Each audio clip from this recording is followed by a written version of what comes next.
It's about the restoration of our republic. We want to educate, encourage, enable the power.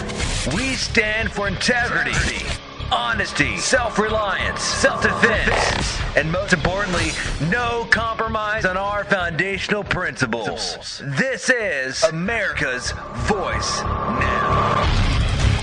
Find America's Voice Now on Facebook and at americasvoicenow.org. Here's Michael Evans.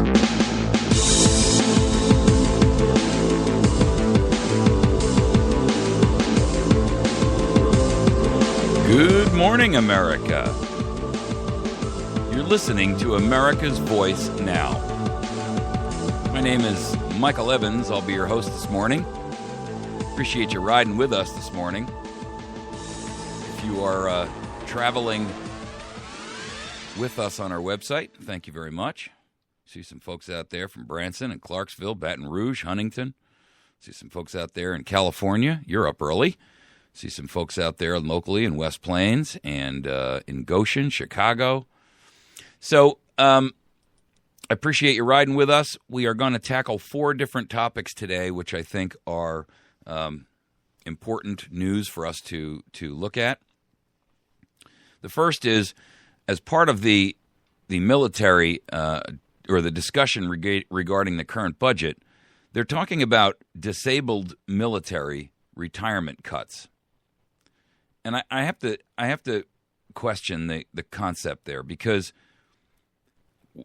they're talking about austerity while we're swimming in a sea of waste and fraud and abuse and crony capitalism and partnerships, public and private, where literally trillions of dollars are moving about, and we're going to ban disabled military from having their proper retirement benefits. Meanwhile, we're giving away Obama phones and pumping hundreds of billions of dollars into food stamps. We're giving illegal immigrants tax refunds. I mean, it's insane. The theme of today's show is going to be essentially that we have reached a point, I believe, in America here, where we are now at a stage of no return. And my strong encouragement is going to be that we take a look at the serious implications of where we are at this point and what we need to do to move beyond this position that we are currently in, where our government is operating in blatant and open tyranny, ladies and gentlemen. All right, our second topic is going to be silencing dissent. And the concept here is that there is a move afoot to silence independent public channels on television cable stations. And this is the uproarious sound of silence rising. Because the premise behind this should be clear to anyone who's interested in looking at it. First of all, this is a legislative piece that is being pushed by Steve Scalise in Louisiana. He's a Republican.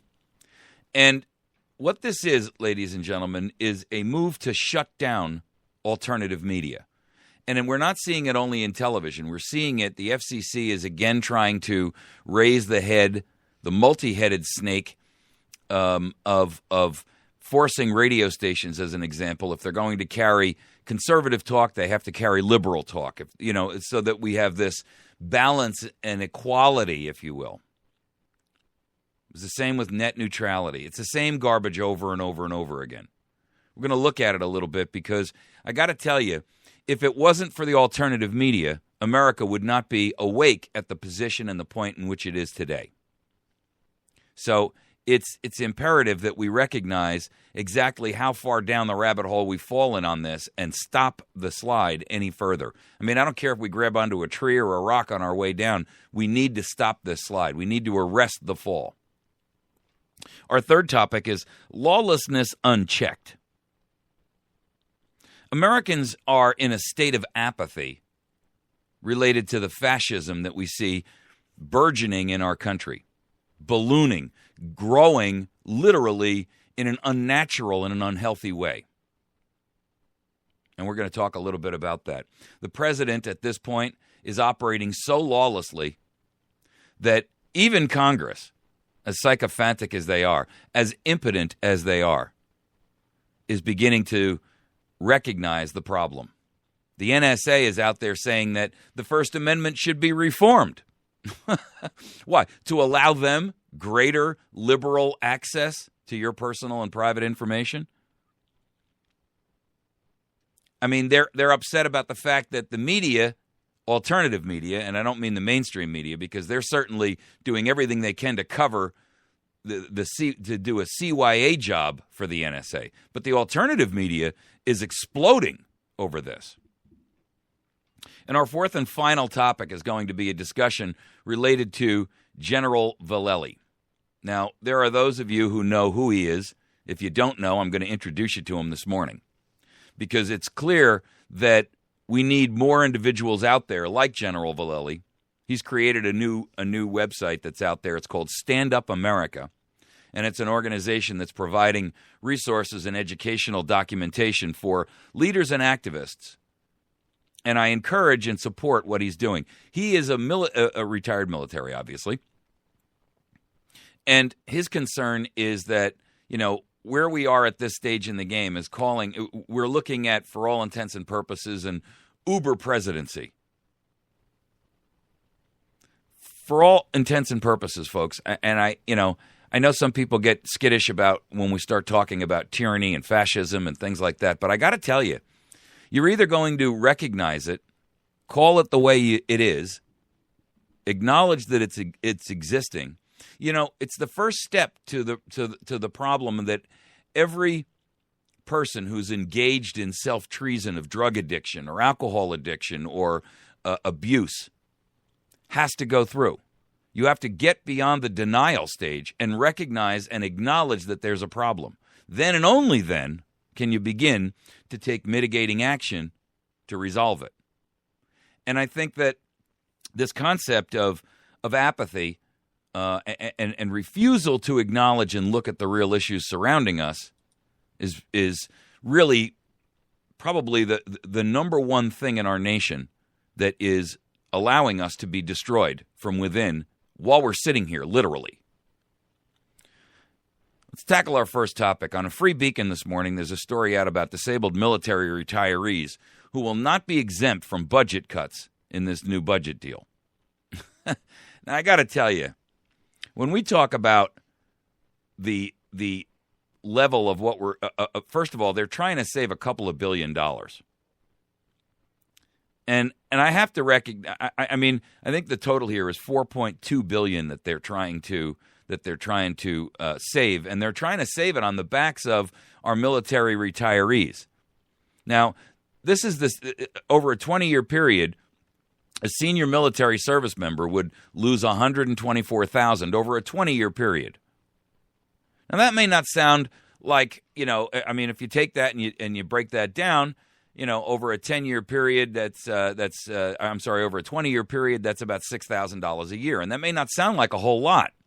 But when you recognize that, first of all, these are people who have put their entire career, and they didn't participate in a 401k plan at their corporation. They didn't, and they were promised this.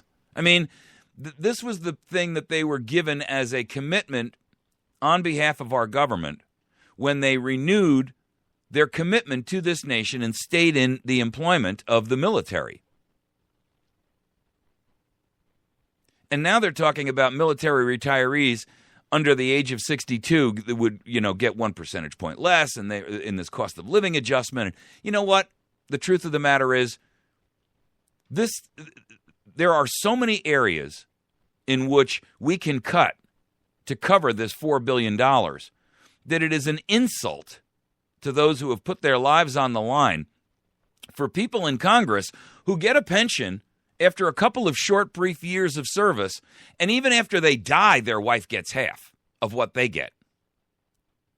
You've got individuals who literally, in state level offices, I'm talking about city councils in some second, third, fourth, and fifth, and seventh tier cities, are making hundreds of thousands of dollars a year in pensions. And you're talking about how you can shaft a guy who's a major or a general or what have you out of a couple of $1,000. I mean, we spent $2 billion last year on fraudulent Obama phones. $2 billion.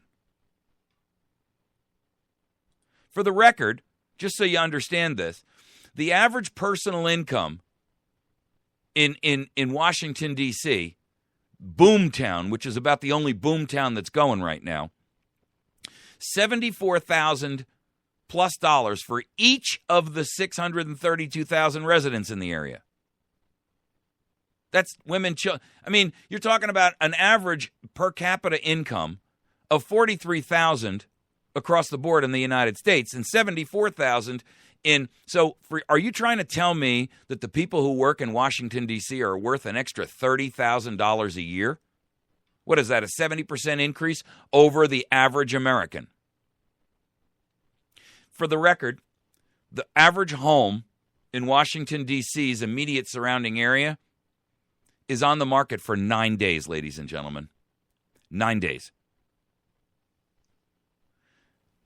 It's a travesty. And the fraud and the waste and the abuse that's going on here, Fiscal Times has an article out, government blatantly wastes $30 billion this year alone. And I got to tell you, $30 billion is the tip of the iceberg. I mean, they're paying NASA recruits to stay in bed for 70 days. These are volunteers who are trying to test $5,000. You know, we spend literally hundreds of billions of dollars a year on ridiculous, wasteful spending. We support and back and pump millions of dollars out to universities for the most ridiculously asinine studies. You see, the problem here is that this stuff is not real spending, and it's not even under the purview of what the federal government should be doing. I mean, there's no reason why the federal government should be funding a study to determine why gay women are heavier set than straight women. And first of all, who cares? And secondly, why should we pay for that? And thirdly, why should the government, the federal government, be in charge of that kind of spending? We spend $100 billion a year under the Department of Education. And look, ladies and gentlemen, at what we have for it. We have an entire series of generations of youth who cannot critically think their way out of a paper bag with one end open. We have some of the lowest test scores in the developed world. Our students are marginal at best, and we're spending $100 billion a year under the likes of Arnie Duncan. Yeah, this is the same Arnie Duncan who openly promotes, alternative lifestyles to our youth. The same Arnie Duncan, by the way, who published a little black book for homosexual boys that told them what bars to go to. High school boys. I didn't know high school boys were allowed to go to bars. You see, the problem here is that they're looking in the wrong place for the money. Instead of cutting the budget on the backs of our military, and our disabled military at that, they need to be looking at the real source of the problem. The real source of the problem is the unmitigated breach of contract that this nation has with its government and its citizenry. We elected and delegated these people to provide us a service. We have given them a power of attorney per se. And this power of attorney is intended to do one thing: to allow them to act on our behalf in areas where either the convenience is required because it's just too hard to get, or in situations that affect all of us as a general collective group. The protection and the protection of our borders is a perfect example.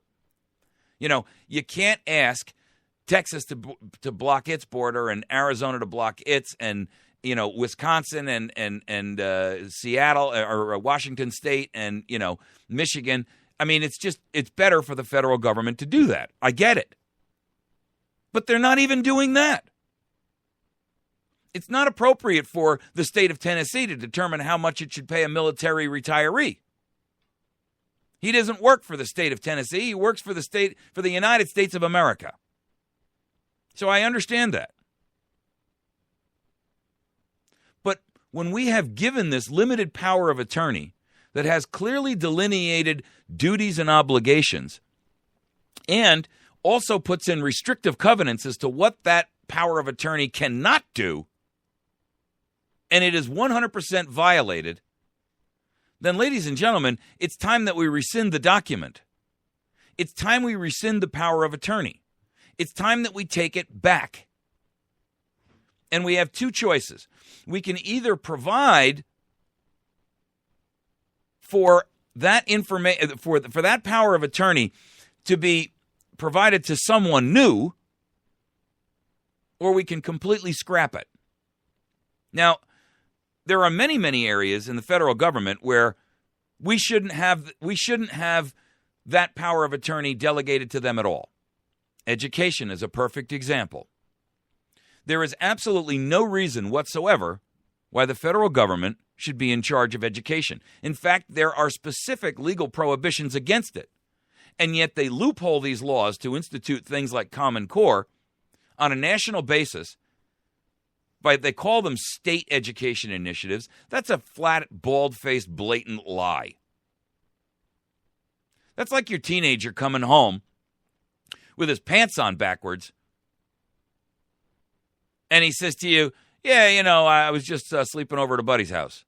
Yeah, okay, I believe you there. I was a teenager once, too. You see, the problem here is that, like parents, we're willing to overlook the transgressions because we're afraid of confronting the reality.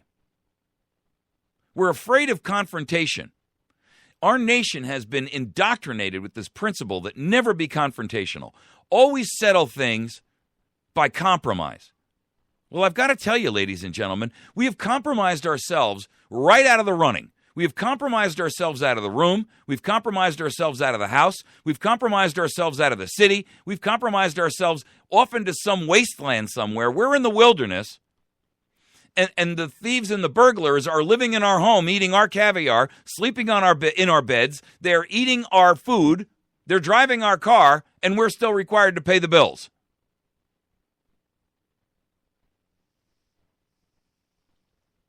The truth of the matter is, ladies and gentlemen, is that at this stage in the game, it is going to be imperative that every American grab themselves by the bootstraps and recognize the complete and utter collapse of everything that we've known. Acknowledge it, recognize it for what it is, and then begin to utilize critical thinking to determine what is the right solution. Now, I hear solutions of all different variations. I've heard we've got Article 5 in the Convention of the States, and I'm all for that, with proper limitations so that it cannot become a runaway convention. I'm not going to open the Constitution wide open and allow moneyed interests to step in there and reconfigure the Constitution to some other ungodly, monstrosity that looks more like the Constitution of Soviet Russia or Communist China. I believe in Article 5. I also believe that with Article 5, you're going to have a fight back from the federal government. They're going to push back. This is going to end up in court. And then you're going to be asking the Supreme Court to be the final arbiter of that which our founding fathers told us they never have an option to be the final arbiter on. Why? Because Article 5 will take away power from the federal government, judiciary included.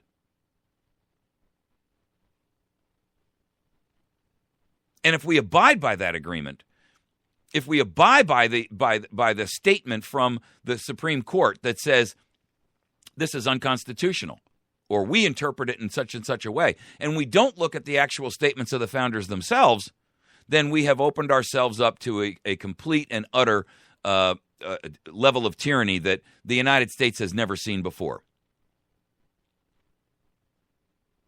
There are those who say, well, wait until we see what happens in the 2014 elections. But with all due respect, we said that in 2008, and we said that in 2012. We said it in 2010. We've been saying this, utilizing the same failed tactics over and over and over again. The establishment owns the system. The Republicans in Congress who don't adhere to constitutional principles, for all intents and purposes, actively work against those people who go in with the concept of a patriotic constitutional rule of law. You can forget the Democrats. They're so far off the far left end of the thing that they're not even in the same spectrum.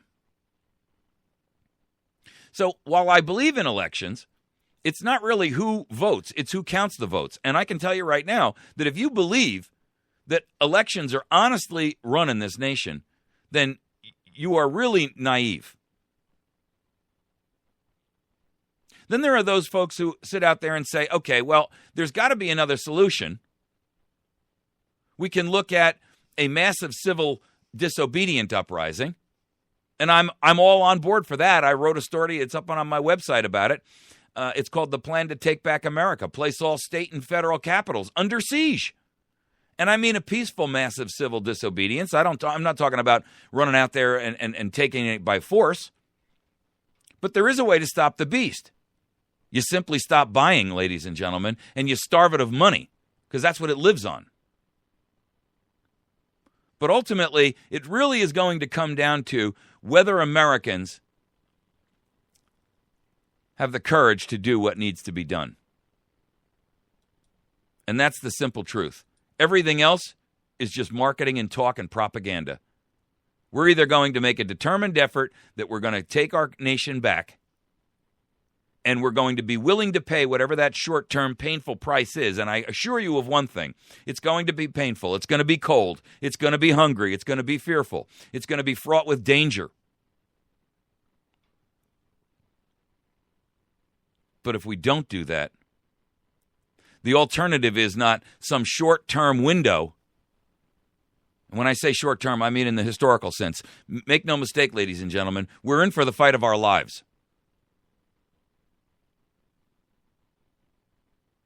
This won't be settled in 12 months or 18 months. This is something that's going to be far larger than that. But we are in for the fight of our lives. So I borrow a phrase from a great movie, We Were Soldiers Once. And I say, America, prepare to defend yourself. Because no matter what path we take, it's going to be uncomfortable, fearful. It's going to require hard work, dedication, motivation, and a hunger to see liberty and freedom reign in this nation. Our enemy is preparing. They're building vast forces to work against you. We're going to take a break. We'll be right back. You're listening to America's Voice Now. My name is Michael Evans. I'm your host. Find us on the web at americasvoicenow.org. We'll be back in just a few moments. When we come back, we're going to tackle silencing dissent, the rise of the sound of silence.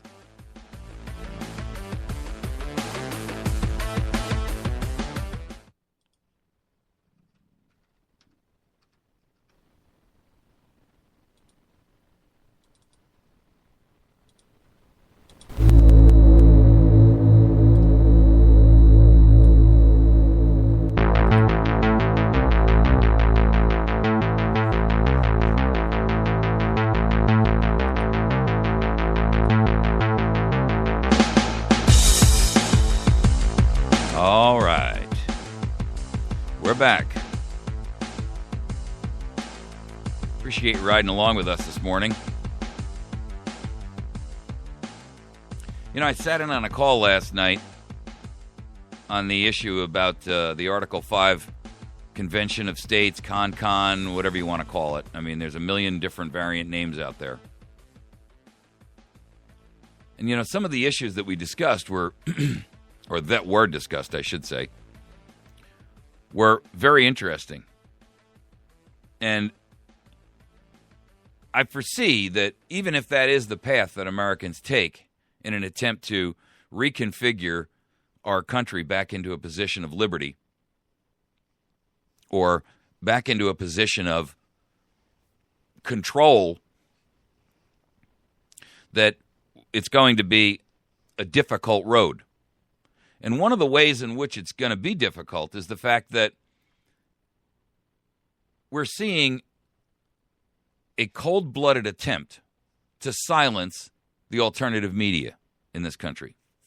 Now, you've heard me talk before about the fact that we are living in a police state and that the mainstream media out there, and when we're talking here about all of the news programs, and I'm including Fox in that, Fox and Communist News Network and MSLSD and CBS, the Communist Broadcasting System, and NBC and ABC, all of these organizations that are out there broadcasting as news organizations are merely propaganda mouthpieces for not just this administration, folks. This has been going on for a very, very long time. It has not just risen its head in the last 5 years.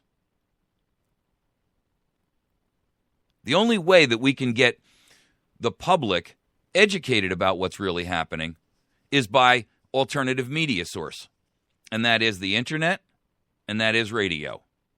I've got to tell you, none of us wield the power and the money to become the next New York Times or Wall Street Journal or Chicago Tribune. None of us have the financial wherewithal to become the next Fox News, the next Communist News Network.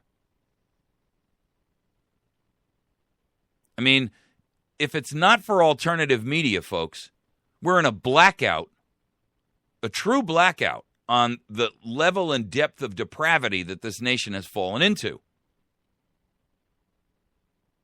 I mean, the rise in alternative media and the volume of how many physical entities are out there should tell you something. They're not all surviving based upon the concept that nobody's looking at them, nobody's reading them, nobody's listening to them. They're out there and they're successful because Americans are thirsting. They are starving and hungry for truth. And they know they're not getting it through the Ministry of Propaganda. Now Congress is throwing out this brand new legislative piece. And essentially, their argument is that these faith-based television channels that are on all the cable systems and on all the satellite systems have to, they want to change the nature of how that's done. The reality is that right now, the way it stands is that carriers must prove, they have a must-carry rule, for the record. Must-carry means that it's not optional. They have to offer a certain amount of public access television on satellite and cable companies. And they have to pick up local broadcasts so that even even the smallest, least populous and popular areas and stations can be heard. Now, this legislation from Steve Scalise, a Republican, no surprise there, right? From Louisiana, he's pushing to scrap those rules and to as part of their deregulation of the airways. Let me tell you something. First of all, they've created the monopoly of the airwaves first and foremost, because only government can create a monopoly. Monopolies cannot exist in a true laissez-faire free market. It doesn't work, because somebody's always willing to come in and do it faster, cheaper, better. And in this case, what they're essentially saying is that these rules, which force broadcasters to carry local programming, especially religious programming, and the reason that the religious programming, the major networks don't carry it because there's no money in it. They don't pay an advertising fee. I mean, who's advertising on the middle of a religious broadcast?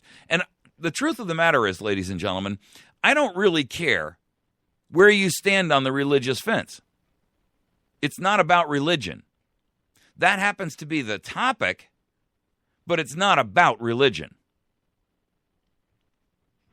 What it is about is the United States losing the idea of free speech in an unvarnished, uncensored format. Forget where you stand on religion. This is really, truly a wholesale attempt to silence the alternative media. And the reason for that is because this media, the alternative media, is doing what the mainstream ministry of propaganda cannot and will not.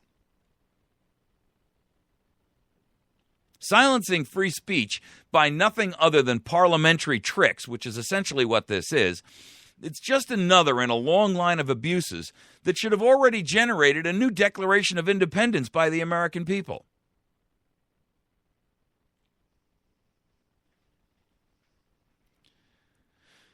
It's reached a level where we can no longer stand by and allow this equality mentality to determine our own future. The way that this bill is written, the bill would, quote, be a significant detriment to a number of Christian TV stations and the viewers who rely on them for spiritual guidance. That's from the National Religious Broadcasters president. These long-standing carriage rules ensure that viewers can access the important and edifying program that local Christian broadcasters offer free of charge. In other words, you'd have to start paying to be on that cable network or satellite broadcast system. And I got to tell you, this isn't only happening in television. The same concept is happening in the radio, where they're trying to petition the FCC to reinstate the concept of equality for time. You know, when you're on the radio, and if you're a radio station, you have an obligation, if you're going to offer an opportunity for a candidate to come and speak on your radio program, to offer both candidates, regardless of where they stand politically and so forth, an opportunity to come on and debate the issues. Now, personally, I wouldn't think of doing anything less. There are those people who say, I only want to provide one side to the issue. I disagree with that. I think that if you're not listening to both sides of the issue, you're not utilizing the basic foundational element of critical thinking. You have to hear both sides in order to be able to have enough information gathered to make an informed decision. And quite frankly, I don't think either party represents us. So sitting there and saying, well, we're only going to hear Democrat side, or we're only going to hear Republicans, that's a false dichotomy. You're drinking your own Kool-Aid. And mark my words, both parties are pouring Kool-Aid at you in a fire hose torrent.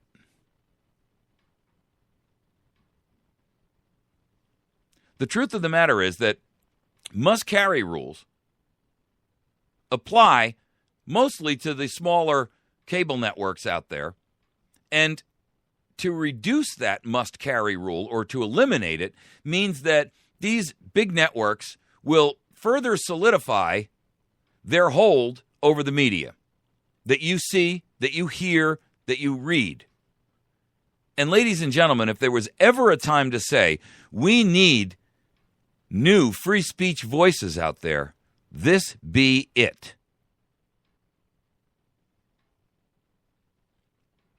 There is no alternative to this, and it really is outside the scope of even some semblance of, see, all of this stuff is pumped on you as if this is really in your best interest. That's the couch that they give you when they try to sell it to you. And I don't care whether you're a religious broadcaster. I'll give you an example. Right now, America's Voice Now, we are working on a project to be on a local cable television program under this reduced access or free access local access programming. For this to be eliminated means that the voice of AVN would be silenced to all the people who have that cable system. Now, we're on a radio station in the area, the same area where this cable station is, but not everybody listens to radio. And then there's a lot of folks out there who listen to radio because they don't have cable or don't want cable or don't have a satellite or don't want one or can't afford one. Are we trying to say that those people should be marginalized? Also, lower the public broadcasting stations, when we're talking about on cable as an example or satellite, they're always in the lower range. So even if you buy the cheapest cable package or satellite package out there, you get access to the local programming. The truth is that the more consolidation we see by the Ministry of Propaganda, the worse things get for the American people in terms of knowing what's really going on in your world. Pericles was attributed with the quote that, just because you don't take an active interest in politics, never fear, politics takes an active interest in you. And there's plenty of people out there that don't want to be bothered, don't want to listen, don't want to think about it. It's that fear factor of, you know what, I'm scared and I don't want to think about that. I'd rather watch the Kardashians or a sitcom or whatever the case may be. I mean, that kind of head in the sand thinking is their prerogative, I suppose. I mean, I think it's self-defeating. It's that self-treason mentality we talked about earlier, where you're in denial. You're refusing to acknowledge that whatever it is that you're doing is harmful to you. It's self-treason. You can't mandate that someone not operate that way. But those people that are interested in their future, those people that are interested in knowing what's going on in the world around them, I believe that they have a right to know. And they have a right to not be indoctrinated by a propaganda media that is really carrying a torch for a fascist dictatorship. That's where we are, ladies and gentlemen. Let's stop pretending and stop saying, well, we can't use those kinds of words. Those kinds of words are inflammatory. Well, as I recall, when we were talking about the budget crisis and we were talking about the national debt at the beginning of the last boondoggle we had when they were government shut down and all that nonsense, I mean, we were hearing Democrats coming out and saying, those Republicans are suicide bombers with bombs strapped on them. They're arsonists. With all due respect, I don't think acknowledging the fact that we live in a fascist police state is any less harsh rhetoric. And I would garner to say that the truth of the matter is, it's a lot more accurate a statement.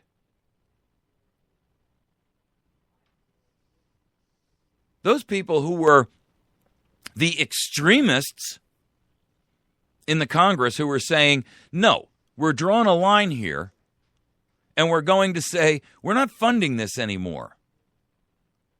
Even if it means that we've got to put the government into sleep mode, with all due respect, they were right. I know that there were certain people hurt within the element of government, those people who were employees and so forth. But let's be candid, folks. We made them completely whole, and then some. They all got paid. They've all gotten the back pay for whatever period of time they were off. They all got a healthy, nice little vacation on us, the backs of the taxpayers. And then they came back and with wild abandon began to pump out brand new rules and regulations. Listen, for the record, Congress doesn't really work all that hard. I think last year they passed some 300 bills, but there were 6,000 rules and regulations that were passed by unaccountable, unelected bureaucrats in extra-constitutional administrative agencies that are ruling your life. Trust me, it's not the idiots over in Congress. It's the unnamed, faceless bureaucrats in administrative agencies that have hijacked the principles of liberty, freedom, and self-governance and self-reliance.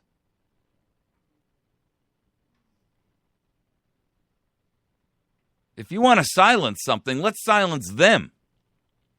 Show me a constitutional existence or an argument, a rational argument for their existence constitutionally. It doesn't say that. It says very explicitly that no law may be passed except by Congress.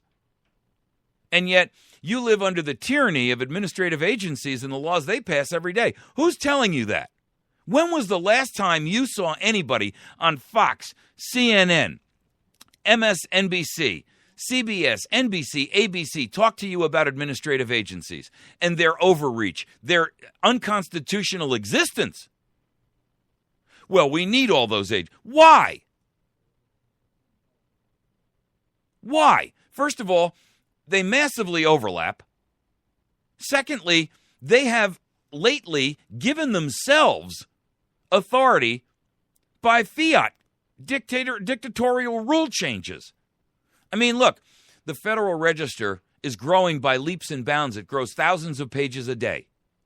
All of those rules and regulations are the ones that's what's hampering our economy. That's what's hampering our business, our ability to be functional in business.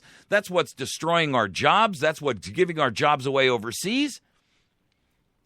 This stuff is completely, and nobody in the media is talking to you about it. Not in the mass media, not in the mass ministry of propaganda media. They're silent on these issues. I know that Fox News, to the conservative thinker, or to the conservative, segment of the population, many of them consider it to be the alpha and the omega, the sun, moon, and stars. Well, with all due respect, I'm asking flat out, why hasn't, and why did I read about it in the Seattle Bee or something like that? The only place, I submitted a thing to Bill O'Reilly on his Mad as Hell segment saying, why don't you tell Americans that when they sign up for Obamacare and they are kicked onto the Medicaid rolls, that all of their future assets are subject to lien by the government for any health bills that they incur? Nobody's telling America that. I've heard scant reference to something as evil and insidious as Common Core. I don't really care where you stand on it, whether you agree with it or not. The simple truth is we should be able to have an open discussion about it here in this country. And if the media is not bringing it to your attention to have an open discussion, then they haven't done their job. And that is, ladies and gentlemen, the truth. You see, it's not the media's job just to make money for their investors. It's not their job to show you commercials. It's not their job to sway your thinking or nudge you so that you line up to properly fall into place in the funnel. It's their job to educate you and inform you about what's happening around you so that you can do your duty, your obligation under the Constitution and this republic, so that you can take your duty and your responsibility seriously. But how can you take your responsibility seriously when the information surrounding you isn't there?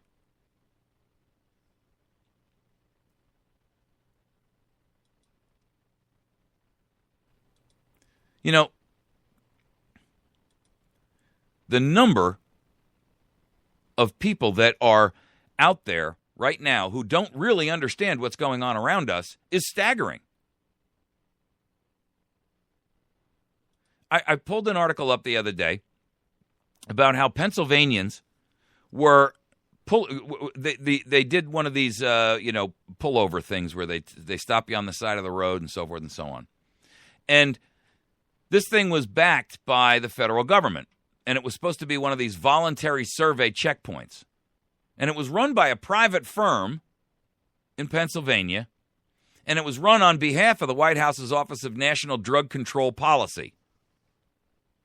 Now, what they were supposed to be doing was pulling people over and asking them if they were on drugs or drinking, which, first of all, is a Fourth Amendment violation right off the bat. It's an intimidation thing. It's indoctrinating people into accepting subservience.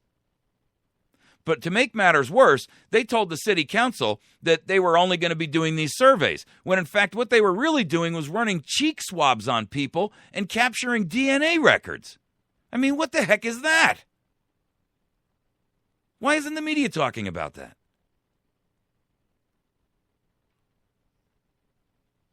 If they refused, and they refused staunchly enough, they were allowed to leave. But let me tell you something. The intimidation factor was so high that the vast majority of people consented. Because you're told to always do what the good police officer tells you to do. They had law enforcement cars there with flashing lights. It was an air of authority that doesn't exist. It was a private company.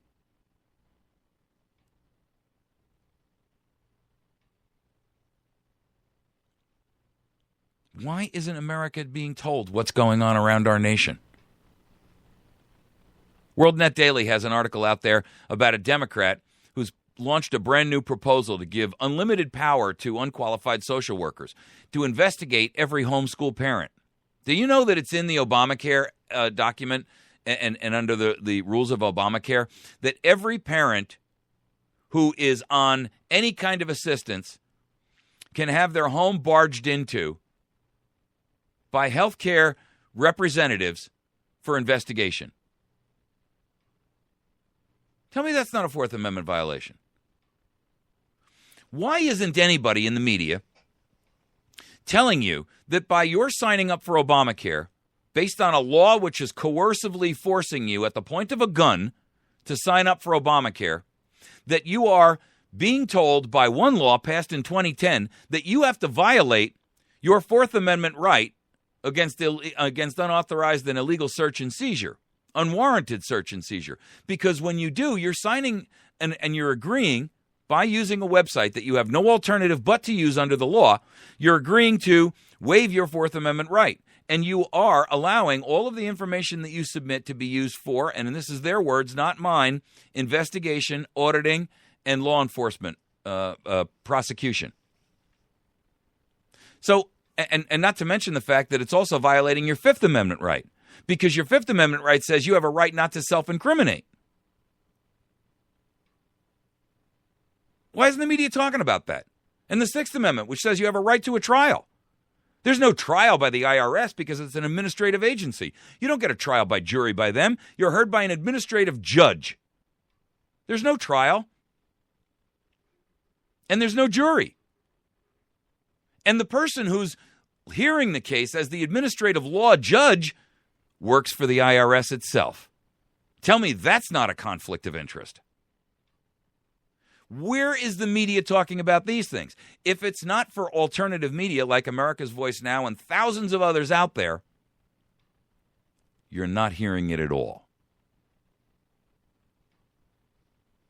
And that's the fear. That's the thing that Americans should be demanding. This is government censorship via hissy fit. And those who don't see that, well, with all due respect, you're going to rue the day at some point, because the fist is closing rapidly on us. And it may be wrapped in velvet now, but beneath that is steel. You're listening to America's Voice Now. I'd love for you to join us on our website. Every day on there, I post up articles and stories that you can look at, and I put commentary on them that is my own take on those stories, or an inkling as to why they're important for you to review and read. I encourage you to please do that. You can visit us by going to americasvoicenow.org. If you like what we're doing and you like what we're talking about, if you find any of this valuable, please share it with your friends. And if you can support us in any way, I do this completely voluntary. I don't get paid. I pay all the bills here. I do it all on my own dime, and there's a couple of folks I want to greatly thank. Yesterday I hit our P.O. box, and I'll tell you what, I was very impressed by some people that really stood up to be patriots. I'll talk about them tomorrow. But I got to tell you, go to America's Voice Now and visit it, share it, read some of the stories. Then you can find us on Facebook at facebook.com. We'll be right back.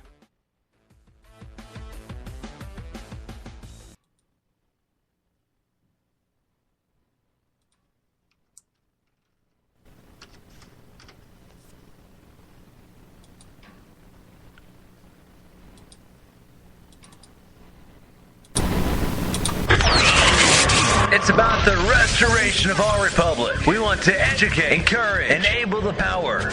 We stand for integrity, honesty, self-reliance, self-defense, and most importantly, no compromise on our foundational principles. This is America's Voice Now.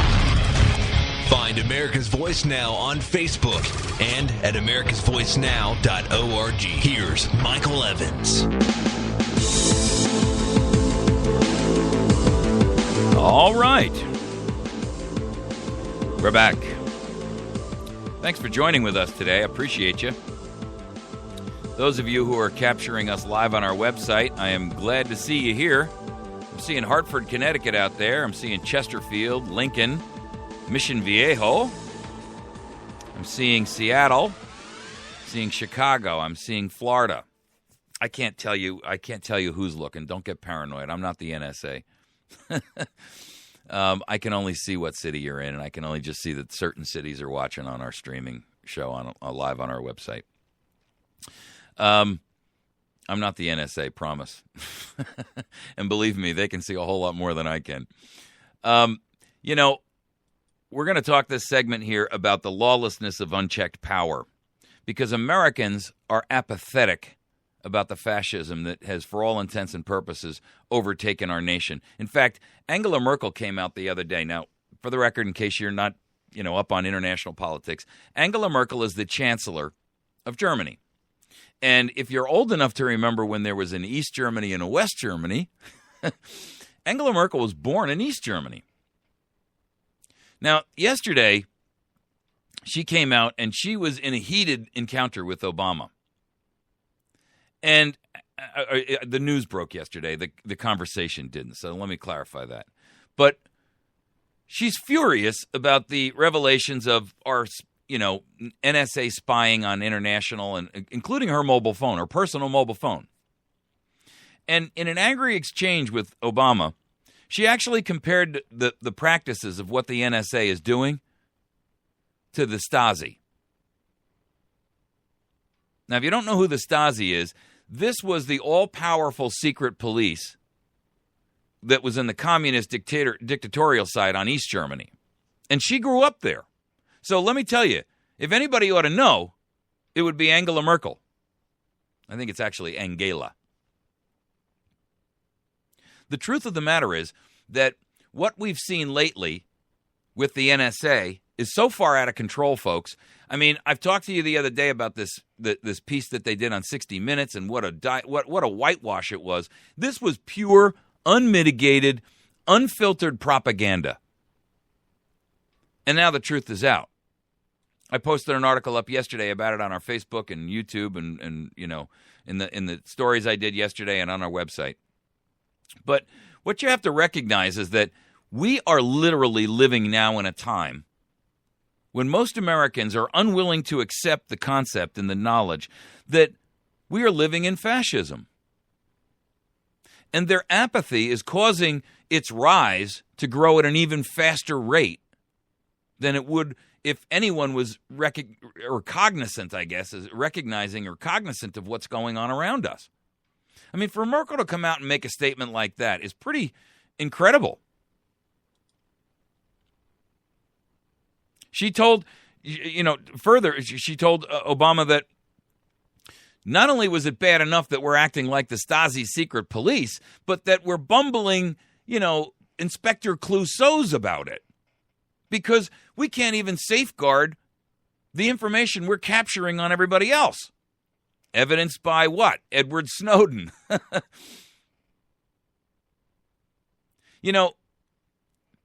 Listen, the other day, CNN came out and actually made a statement which was not true. I'm just trying to help you understand this media thing. They made the statement in a tweet that Edward Snowden, in his bid to move to Brazil and get diplomatic immunity there, had offered to spy on the U.S. in return for that. And that was not true at all. What he did offer to do was help them to beef up and bulwark their own infrastructure so they couldn't be spied upon. But he never offered to spy back on the United States. That was CNN. The most trusted name in news? Really?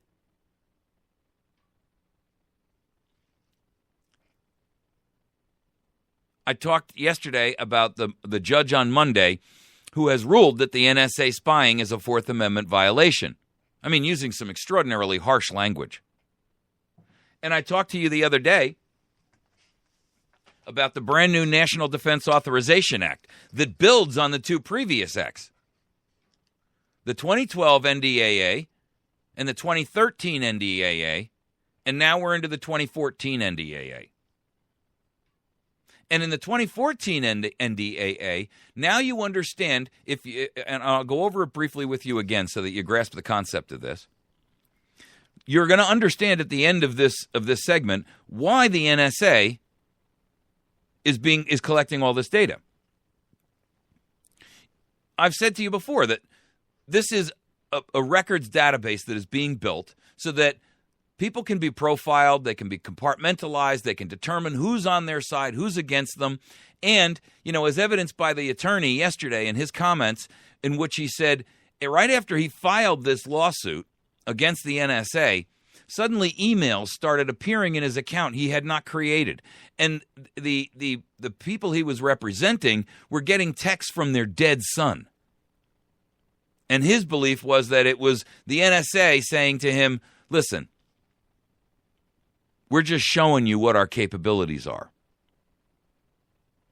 Now, under the 2014 NDAA, they want to create this brand new subsection. It's a whole new code of treason. It's section 1071.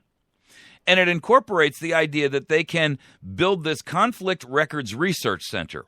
And it will establish a digital research database, including translations, to facilitate research and analysis of records.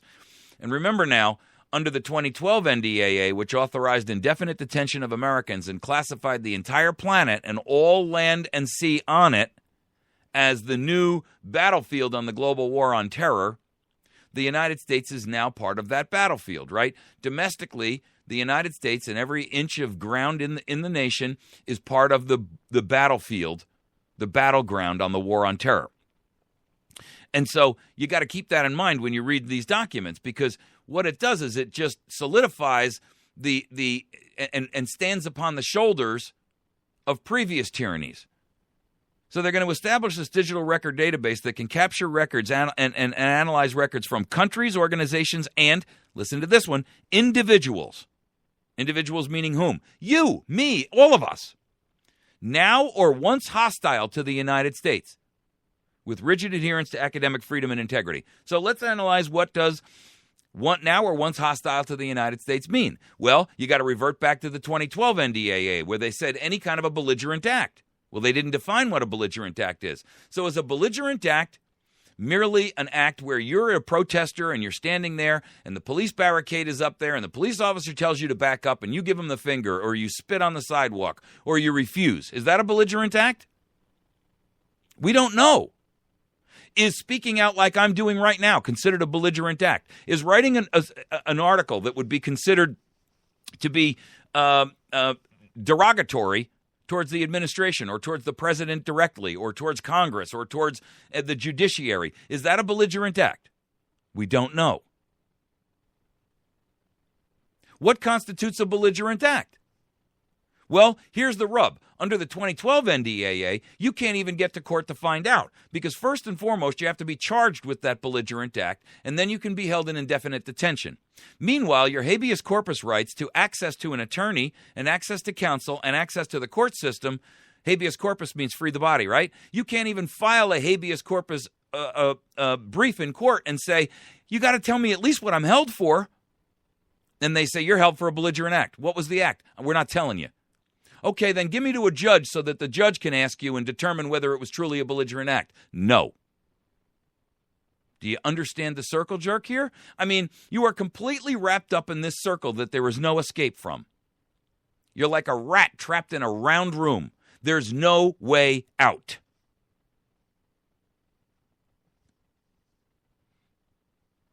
In addition to that, under this new 2014, so now they're saying that they can take your records. And they define what records are, interestingly enough.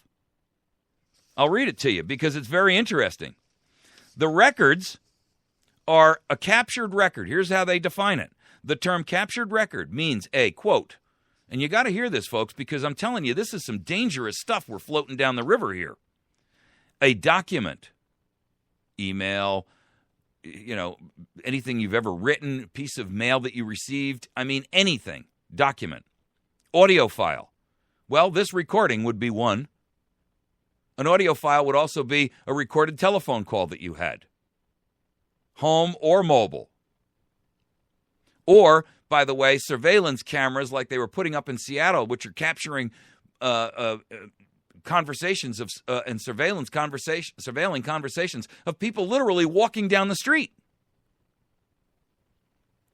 Video files, including what they can capture after they turn on your webcam. If you didn't see the article out there the other day that the FBI's had the ability to turn the webcam on your laptop for years now without the light going on, so you won't even know that that you're being watched. Or other material. So the term captured record means a document, audio file, video file, or other material captured during combat operations. Well, guess what? Under the 2012 NDAA, we are in sustained, consistent combat operations from now until the end of hostilities. What does that mean? We don't know. They won't tell us. And this captured record, document, audio, video, or other material captured during combat operations from countries, organizations, or, here it comes again, individuals, now or once hostile to the United States. You got to be flipping kidding me.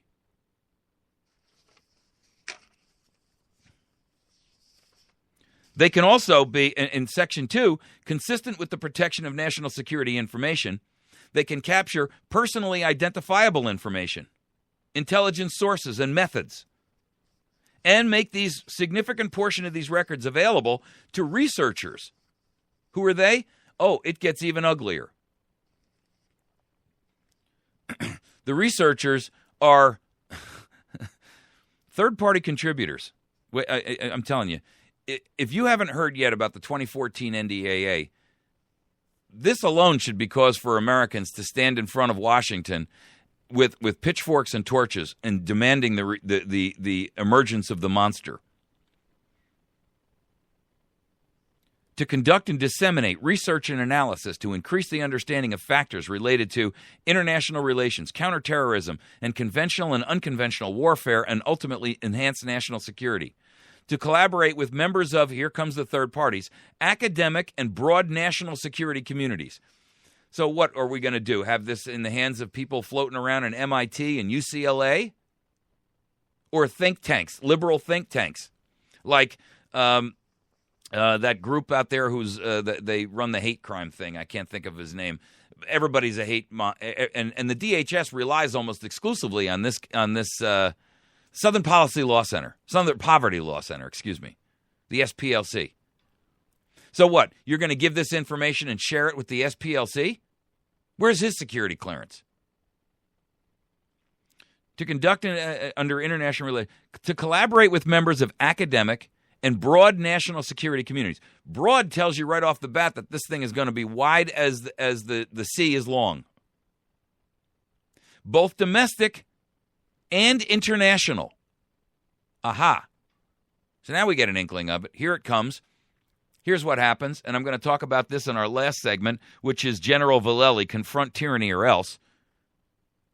There is an organization out there, and if you haven't read the article from Mr. Binney, in which he talks about Five Eyes, it's the United States and the UK and Australia and New Zealand and I've forgotten the fifth. But essentially, here's the deal. We take the information that we gather on Americans, we give it over to them, they go through it and clean it up and make sure that it's what we want, and then they send it back to us, and then we can say, well, we didn't spy on Americans. That came from somebody else. It's all legalese. This is Bill Clinton's school of legalese, ladies and gentlemen.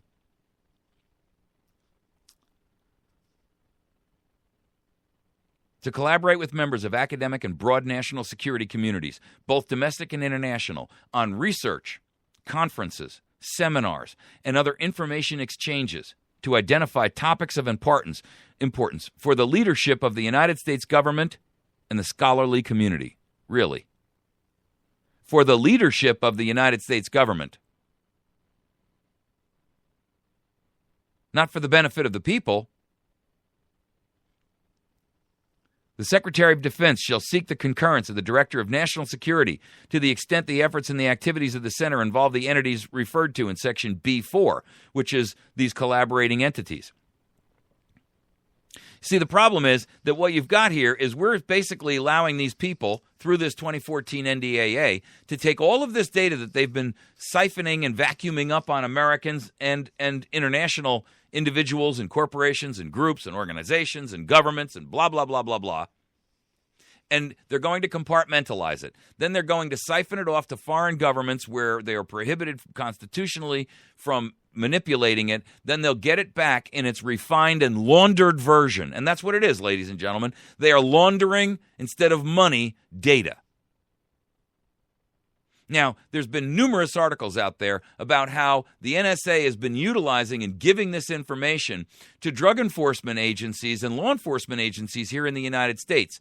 And then they have this policy that says you have to go out and utilize what's called a parallel investigation.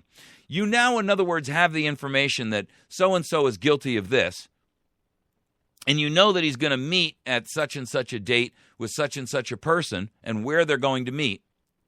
So because you can't explain in a court of law that you got this information from the NSA, because let's be honest, we're not supposed to have it, you've got to do a parallel investigation.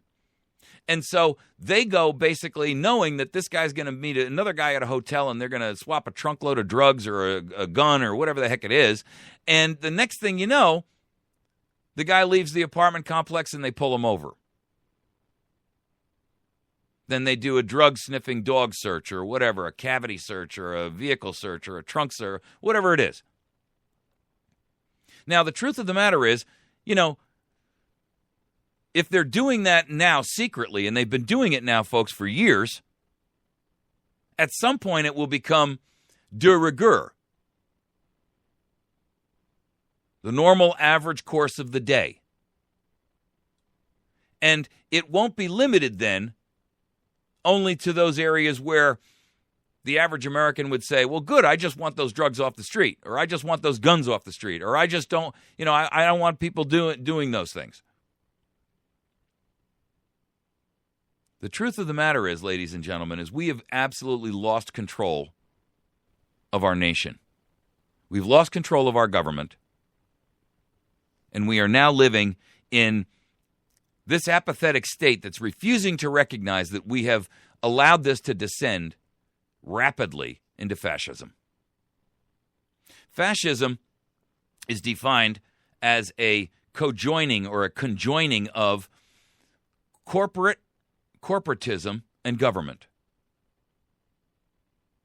Why corporatism, you say? Well, what is that? How does that define fascism? Well, because corporations have basically bought and sold our Congress. They own them. And all the laws that come out of Congress now are specifically and almost exclusively beneficial to some organization or special interest in some way, shape, or form. But they are definitely not passed for the benefit of America as a whole, as a nation, the people in the country who make up the country. And you have no say. The only time you have a say is when they give you the impression that you're actually choosing them. That, ladies and gentlemen,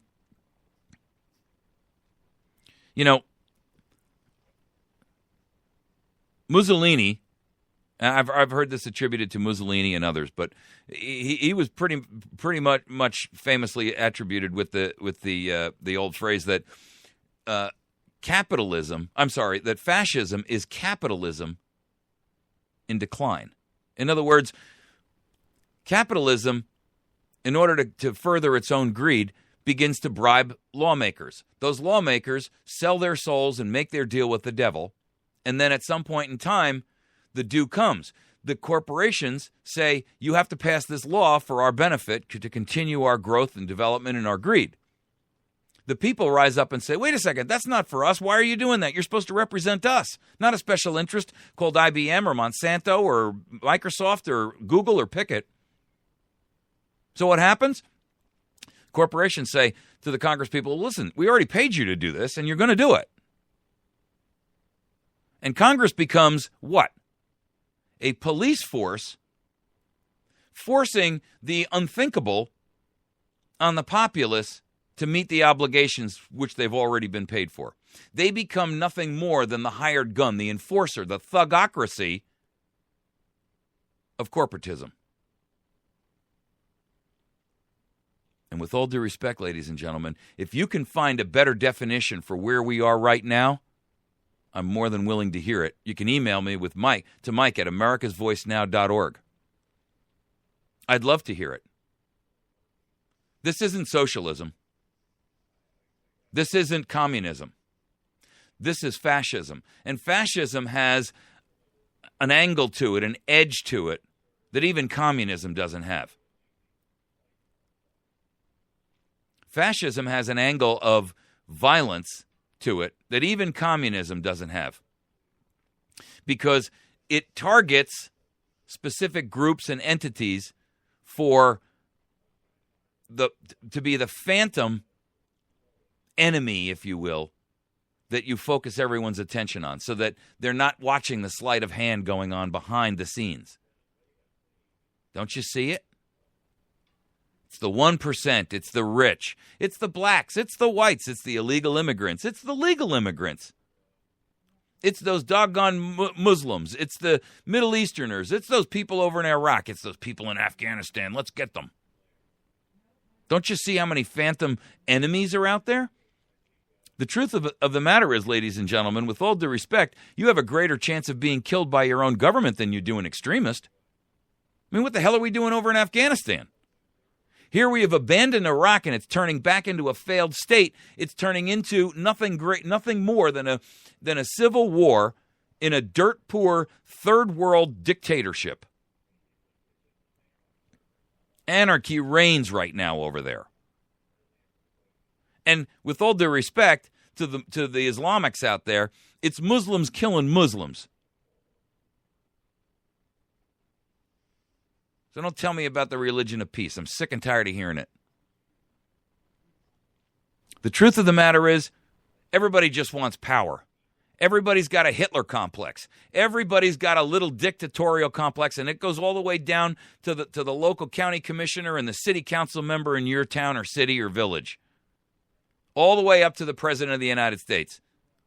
The number one abuser of our Constitution. The one guy who's supposed to be constitutionally oath-bound to uphold it and execute and faithfully follow those laws is the number one rule breaker. You got to be kidding me, America. What has happened to this nation? You're listening to America's Voice. We're going to take a break. We come back, I'm going to talk to you about General Vallely. He's got a great article out there on WorldNet Daily today, and it's a very, very important one. There are a number of people that are talking about different ways to try to migrate things, but I got to tell you, however you look at it, we're rapidly running out of time to do something.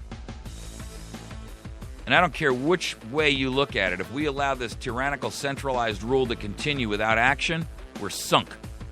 Find us at americasvoicenow.org. We'll be right back.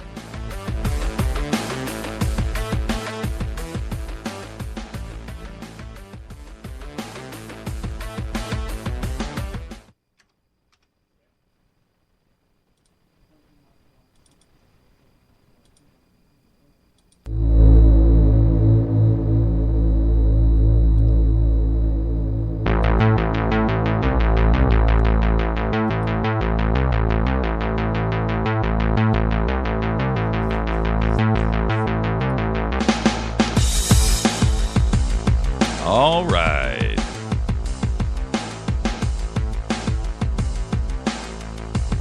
We're back. Thanks for riding with us this morning. You're listening to America's Voice Now. My name is Michael Evans. I'm your host here. You can find all kinds of information out about us by joining our website or going to visit it. You can join us on Facebook. You can join us on Patriot Facebook. That's patriotfb.com. It's a brand new variant of Facebook out there. It's just like Facebook, but a little bit more secure and Patriots only. So you won't be censored and you won't have all that. And you can catch America's Voice Now streaming live there every morning as well. So if you're interested, I would encourage you to go to Patriot FB, Foxtrot Bravo, patriotfb.com. You can sign up there and start learning about what's going on in the area. You're surrounded there by patriots. It's a brand new site, so there's not millions of people on there like there are on Facebook. But what you will find there is that, one, anything you post up there won't be censored, unlike Facebook, which notoriously rips stuff. I mean, I post all kinds of stories up on Facebook, but I got to tell you, it's amazing to me how many of them disappear. It truly is. I post comments up there on our representatives' Facebook pages, and I get banned. Why? For public dissent? Since when does our Congress censor the constituents in their own district? The heck is going on with that? Jason Smith. All right. He knows who he is. There is an article out this morning, and I've told you about this general before. His name is General Vallely. He's got an article out there on WorldNet Daily today, and he's got his own website out there called Stand Up America. I strongly encourage you to visit it at some point, standupamerica.org. He is a strong proponent of the fact that we're running out of time, and it's time to take some level of action. It's. I guess the simplest way to put this is, nobody wants to see a revolution. Impeachment isn't really a solution because, first of all, Obama has, for all intents and purposes, loaded up all of these administrative agencies and all of these court systems and all of everything with these liberal activists. Even if we got him out of office, we'd be stuck with Joe Biden, and we'd still have, according to this article, Valerie Jarrett. And God only knows, if you don't know who Valerie Jarrett is, man, go read up about that woman. She is like, the uber... She is the uber Black Widow. So the tone of this article is, what is the nation to do to save itself from tyrannical centralized rule? He's promoting something called a vote of no confidence, which, quite frankly, I don't see. There's no constitutional authority for it. And, I don't know how you would pull that off. I mean, you'd have to get, and the election commissions would get involved and say, well, you can't really have this thing called a vote of no confidence because there's no authority to do that. His quote is, clearly, America has lost confidence and no longer trusts those in power at a most critical time in our history.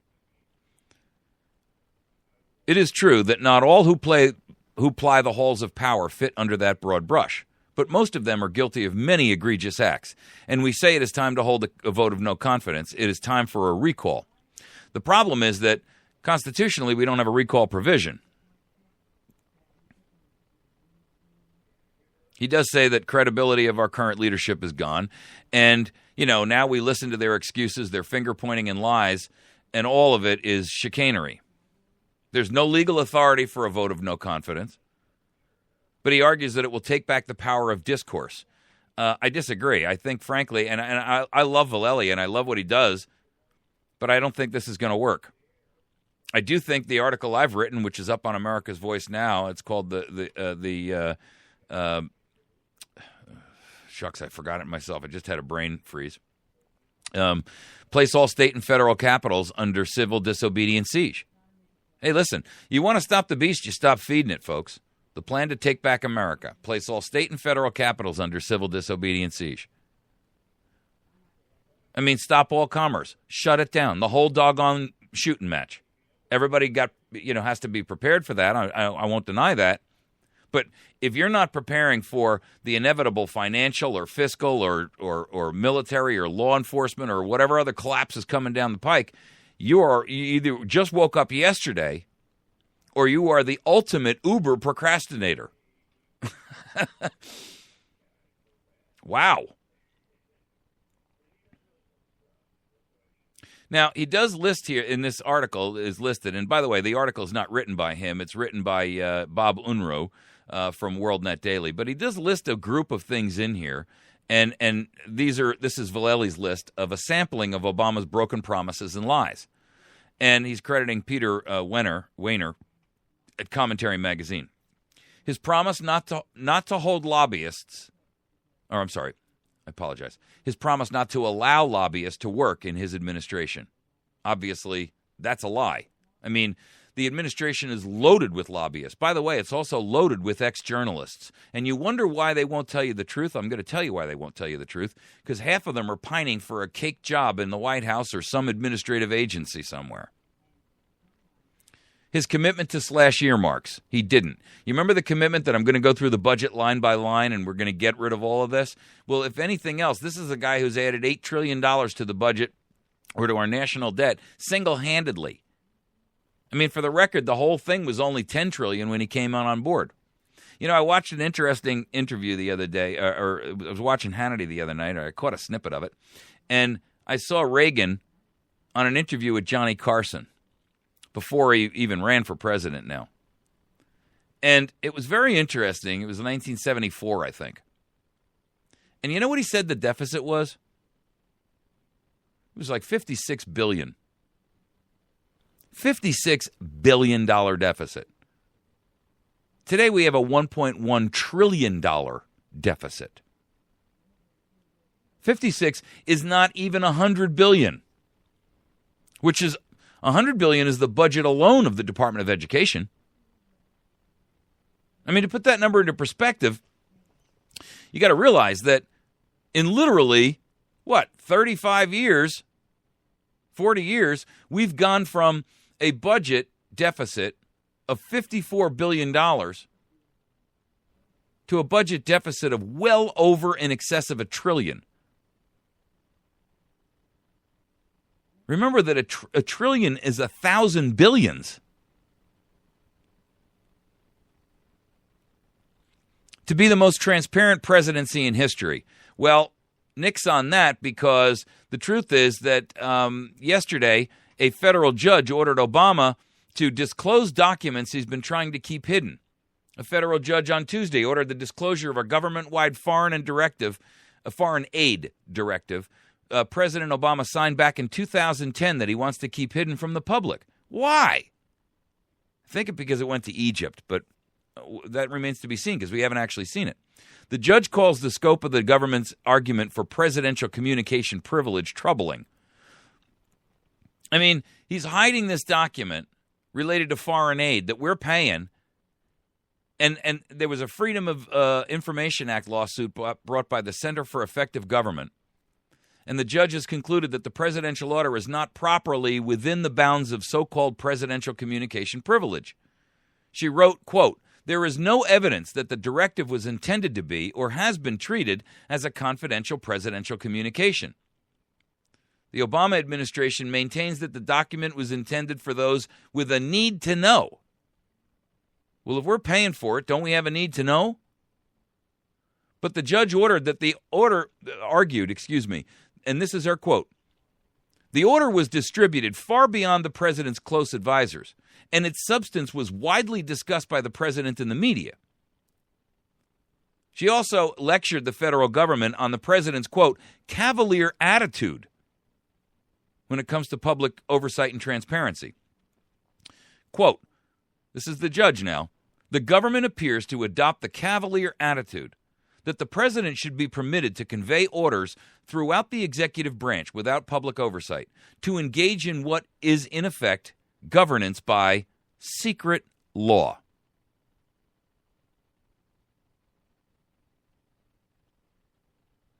The truth is, we are operating on a secret shadow government in the first place, ladies and gentlemen. But this president is over the top with the secret stuff. I mean, this guy is so far outside of the bounds of reality with the secret. I mean, you remember a cartoon character from when you were a kid called Secret Squirrel? Everything Obama does is like a secret squirrel operation. The list here goes on from General Vallely. To put an end to phony accounting. Yeah, right. Phony accounting. How did we end up $8 trillion in the hole with this guy? In 5 years, no less, right?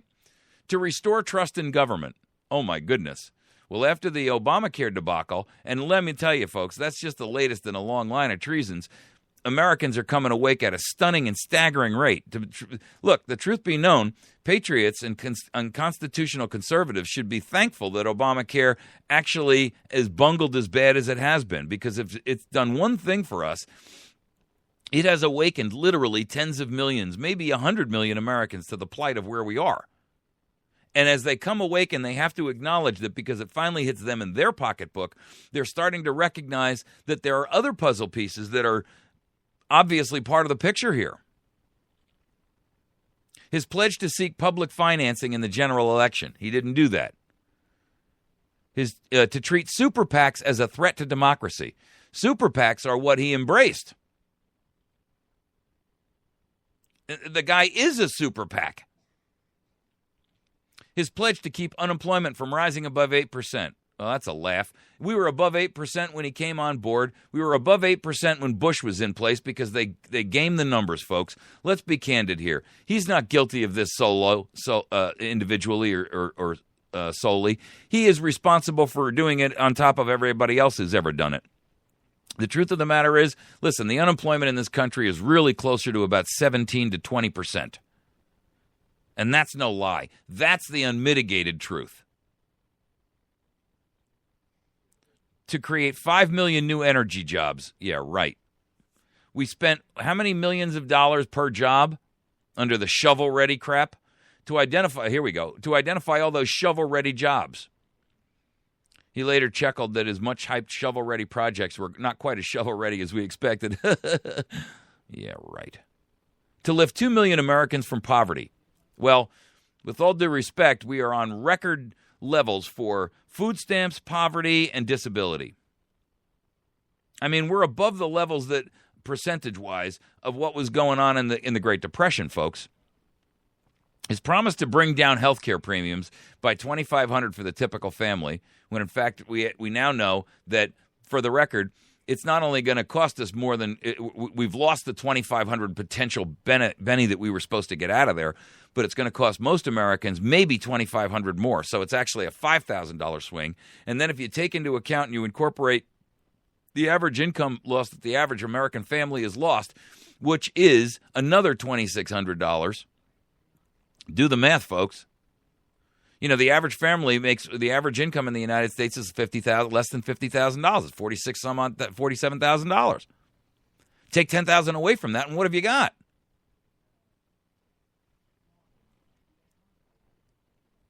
His pledge to stop the rise of the oceans. The only ocean that's risen, by the way, ladies and gentlemen, is the rise in the sea of dirty money laundered by your Congress, your president, and your court systems. They're laundering your money.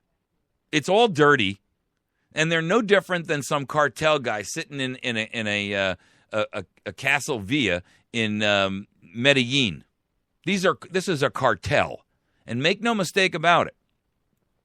These guys are laundering your money, and they're siphoning it. How do you think that the average person in Washington right now, every resident makes an average of $75,000, versus the average income in the United States is $47,000?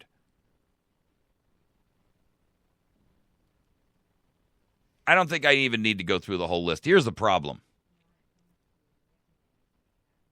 We have a president who's operating in lawlessness. In fact, Krauthammer, who's a member of the Council on Foreign Relations, so everything he says you got to take with a grain of salt. I like him, but you got to listen carefully to what he says between the lines. And he's the guy, he's willing to throw Snowden under the bus. I heard him in an interview the other day. And let me just finish my point. He came out the other day and said what's going on right now with the Obamacare thing and the way he's manipulating these rules and regulations unilaterally without congressional oversight is like a banana republic, right, of lawlessness. And he's right. But the other day when he was talking about Snowden, he said that Snowden had no right to do that he should have come forth to Congress and, well, that's a bunch of malarkey. The truth of the matter is, you see, Snowden did what every American should be doing. He acted on his own personal Declaration of Independence. He determined that the information he had was so dangerous to the Republic that he couldn't risk giving it to people in Congress who would quash it, who would silence it, who would keep it hidden. And he simply made the determination to out it. Now, I've heard all these arguments, he's an inside, controlled opposition and all that. And listen, I don't know whether he is or not. And I really don't care. What I do know is that the benefit of what he's done was to bring it all out into the open. Now, listen, maybe the administration finally determined that it was time that the American public got a whiff of the police state that we're living in, so that there wouldn't be a massive uprising overnight when they clamp down. I don't know. I mean, that's a theory that's crossed my mind, and it should have crossed yours. Is their intention so that, they break the news to us slowly by letting us see the NSA thing, and they keep leaking it out to kind of keep it and then now they're passing all of these crazy regulations and rules that are, so abusive of our freedoms and our liberties that it's obvious that, something is amiss. And yet, so they're kind of leaking it, but they, it's really just to keep you indoctrinated and terrified and cowering rather than uprising. Because if they tried to do it all at once, the shock would be too abrupt. It's the old adage of throw the frog in the pot, and if the pot's boiling, the frog leaps right out. But if the pot is at room temperature, this frog will sit in there happily until you boil him, as long as you do it slowly. Now, we're at the end of the road here. So somewhere or other, they've got to step up the pace of letting America know that the water is hot, but not so hot, so quick that we jump out of the pot. I guess that's that argument for Snowden in a nutshell. I don't know. I don't really care. All I know is that it's doing the job of waking up plenty of Americans. It's doing the job of educating people about how far down the road we've fallen. And if enough people listen to alternative media and turn off the sycophants in the Ministry of Propaganda that are nothing more than megaphones for government propaganda, well, we might actually have something here. So the argument here from Vallely is, where do we go? He quoted, by the way, Andrew McCarthy. Andrew C. McCarthy is a commentator who said, absent the political will to remove the president, he will remain president no matter how many high crimes and misdemeanors he stacks up. And absent the removal of the president, the United States will be fundamentally transformed. The truth of the matter is, if you were watching that interview, and I did a segment on this where they were talking in Congress, and Trey Gowdy was interviewing these guys, and he asked, he was asking about the unprecedented level and mentioning that Obama's actions have reached an unprecedented level. We got to do something about it, right? And so his quote was, assume that a statute said you had to provide 2 forms of ID to vote. Can the president require 3 forms? Can he require 1 form? Can he suspend all requirements? If not, why not?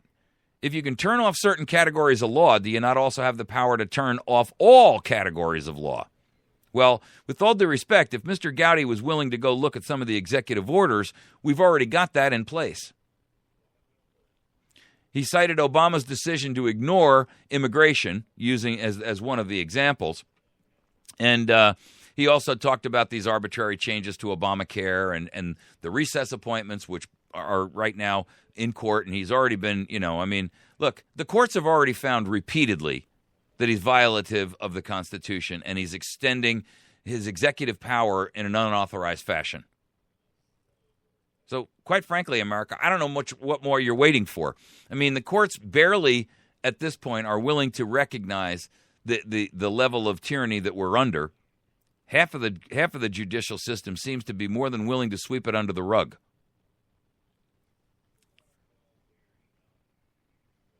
I mean, I guess at this point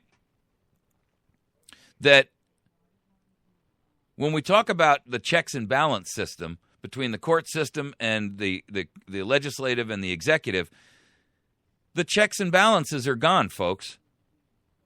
I mean, Madison said to us that when all power is vested in Washington and that all the departments are basically protecting each other, you live in tyranny. Hey, kids, hello?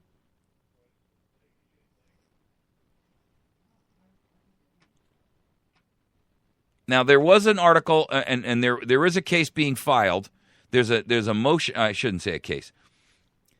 There is a resolution running through the House right now, and I strongly encourage you to get a hold of your House member and fight on this. Fight for this. Make sure your representative is co-sponsoring this, which is essentially to take Obama to court for violations and abusing the privileges of the executive office and for refusing to faithfully execute the laws.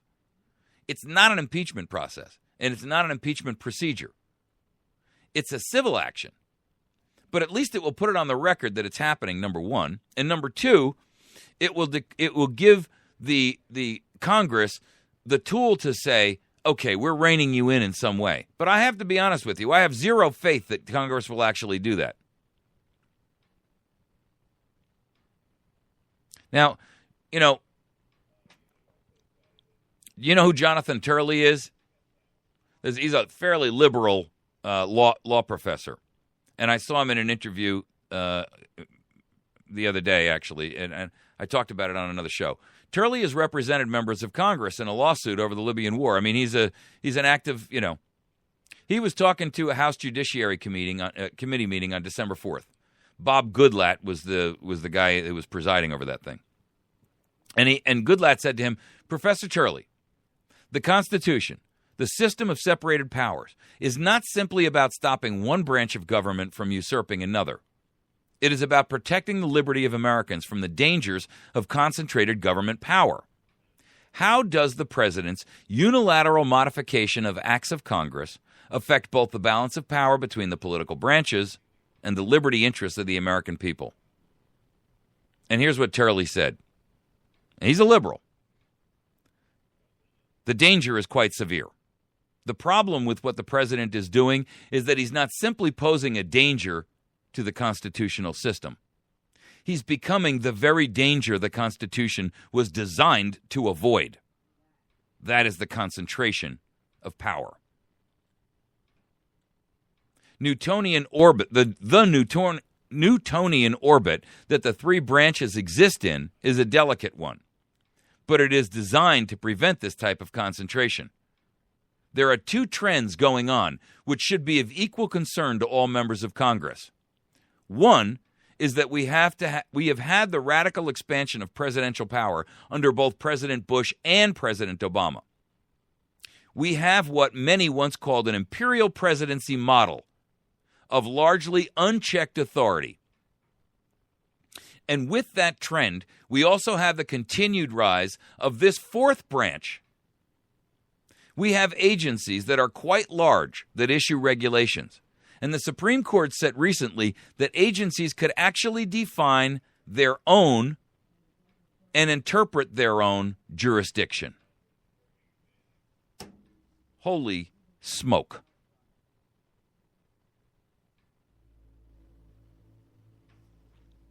At that same hearing, Michael Cannon from the Cato Institute said, Abraham Lincoln talked about our right to alter our government or our revolutionary right to overthrow it. This is certainly something no one wants to contemplate, but if the people come to believe that the government is no longer constrained by the law, then they will conclude that neither are they. It is very dangerous for the president to wantonly ignore the law to try to impose obligations on people that the legislature did not approve. America, I submit to you, stand up and prepare to defend yourself. You've been listening to America's Voice Now. Find us on the web at americasvoicenow.org. Facebook.com/America's Voice Now, YouTube.com/America's Voice Now, and patriotfb.com.